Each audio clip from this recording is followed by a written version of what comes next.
আসসালামু আলাইকুম ওয়া বারাকাতুহু। আশা করি আমরা সকলেই ভালো আছি।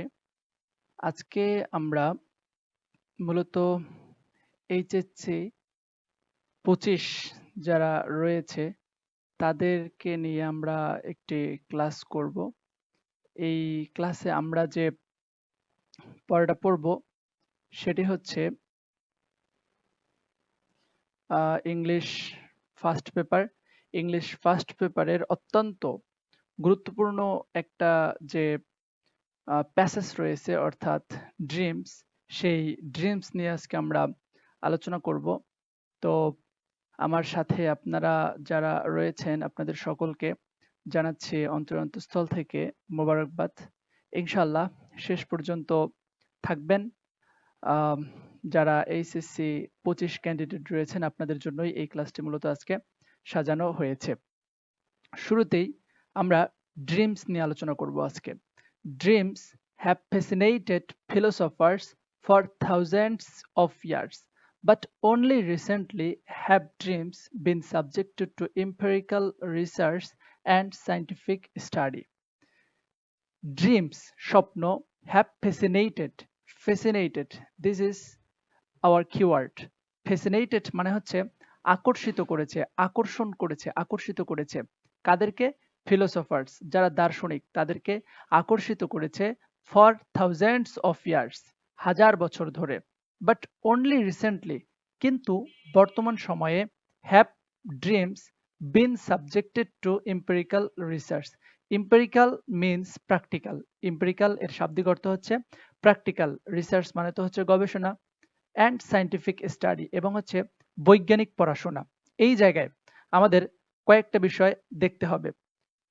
যে বিষয়টা সবচেয়ে বেশি গুরুত্বপূর্ণ সেটি হচ্ছে আমাদের এখানে একটা গ্রামাটিক্যাল রুলস রয়েছে, সেটি হচ্ছে এই যে অনলি রিসেন্টলি হ্যাভ ড্রিমস। এখানে আপনারা লক্ষ্য করলে দেখতে পারবেন যে আমাদের হ্যাভ এটা হচ্ছে আমাদের হেল্পিং ভার্ব, কিন্তু আমরা জানি হ্যাভ এটা হচ্ছে সাবজেক্ট, হেল্পিং ভার্ব বা মেইন ভার্ব এগুলো হচ্ছে সাবজেক্টের পরে বসে। কিন্তু এই জায়গায় যদি আমরা লক্ষ্য করি তাহলে আমরা এই ড্রিমসটাকে দেখতেছি আমরা সাবজেক্ট, এবং হ্যাভ হচ্ছে আমাদের মূলত হচ্ছে হেল্পিং ভার্ব, কিন্তু আমাদের সাবজেক্ট পরে তার আগে হচ্ছে আমাদের হেল্পিং ভার্ব। এটা কেন? এটাকে ইংলিশে বলা হয় ইনভার্সন। ইংলিশে এটাকে বলা হয় ইনভার্সন। অর্থাৎ যদি অনলি রিসেন্টলি আসে, অনলি রিসেন্টলি, তারপরে এরকম আরো অনেকগুলো অ্যাডভার্ব আছে, নো সুনার, এরকম যে অ্যাডভার্ব গুলো রয়েছে এগুলো যদি আসে তাহলে সেই ক্ষেত্রে আমাদের প্রথমে আমাদের হেল্পিং ভার্বটা বসাতে হবে, এরপরে হচ্ছে আমাদের সাবজেক্ট বসবে, তারপরে আমাদের হেল্পিং ভার্ব অনুযায়ী আমাদের যে মেইন ভার্ব সেই মেইন ভার্বটা বসবে। আশা করি আমরা এই ইনভার্সন এই বিষয়টা আমরা ক্লিয়ারলি বুঝতে পেরেছি। Okay, but only recently have dreams, কিন্তু বর্তমান সময়ে স্বপ্নটা হয়েছে সাবজেক্টেড টু, সাবজেক্ট হিসেবে ধরা হয়েছে এম্পিরিক্যাল মানে হচ্ছে প্র্যাকটিক্যাল রিসার্চ, অর্থাৎ বাস্তবসম্মত গবেষণা এবং হচ্ছে বৈজ্ঞানিক সম্মত পড়াশোনার যে বিষয় সেটা বর্তমান সময়ে এটাকে ধরা হয়েছে। কিন্তু এই thousands years, thousands of years মানে হচ্ছে হাজার বছর ধরে, হাজার বছর ধরে, আচ্ছা হাজার বছর ধরে ফিলোসফার্স বা দার্শনিকদেরকে কি করতেছে? ফ্যাসিনেটেড করতেছে বা আকর্ষিত করতেছে। আশা করি আমরা সবাই ক্লিয়ারলি বুঝতে পেরেছি। ওকে, চান্সেস আর দ্যাট, এটারও সম্ভাবনা আছে যে you have often found yourself.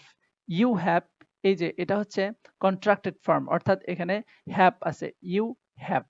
Okay, you have often, তুমি প্রায়শ, অফেন মিন্স প্রায়শ, ফাউন্ড এটা হচ্ছে ভার্ব 3 এবং এর যে ভার্ব 1টা হচ্ছে সেটা হচ্ছে ফাইন্ড, ফাউন্ড ইয়োরসেলফ, তুমি তোমার নিজেকে খুঁজে পাবে। পাজলিং, পাজলিং মানে হচ্ছে দ্বিধা দ্বন্দ্ব, দ্বিধা দ্বন্দ্বের মধ্যে খুঁজে পাবে। Over the content of a dream, ড্রিমের যে কন্টেন্ট বা ড্রিমের যে বিষয়বস্তু বা স্বপ্নের যে বিষয়বস্তু, এই স্বপ্নের বিষয়বস্তু সম্পর্কে তুমি তোমার নিজেকে পাজলিং অর্থাৎ দ্বিধাগ্রস্ত পাবে। অ্যান্ড পারহাপস, এবং হতে পারে ইউ হ্যাভ অন্ডার্ড, তুমি আহত হবা। অন্ডার্ট মানে হচ্ছে আহত হওয়া, অন্ডার্ট আহত হওয়া। Why you dream at all, আসলে তুমি কেন স্বপ্ন দেখতেছো? আসলে আমরা কিন্তু যখন ঘুমাই তখন কিন্তু আমরা বিভিন্ন ধরনের স্বপ্ন দেখি। এই স্বপ্নের উদ্দেশ্য কি? আমরা ঘুম থেকে যখন জেগে উঠি আমাদের কিন্তু এই স্বপ্নগুলো মনে থাকে না। তো এই স্বপ্ন নিয়েই আসলে মূলত এই আজকের আমাদের যে প্রবন্ধটা, এই প্রবন্ধটা দেওয়া হয়েছে। ওকে,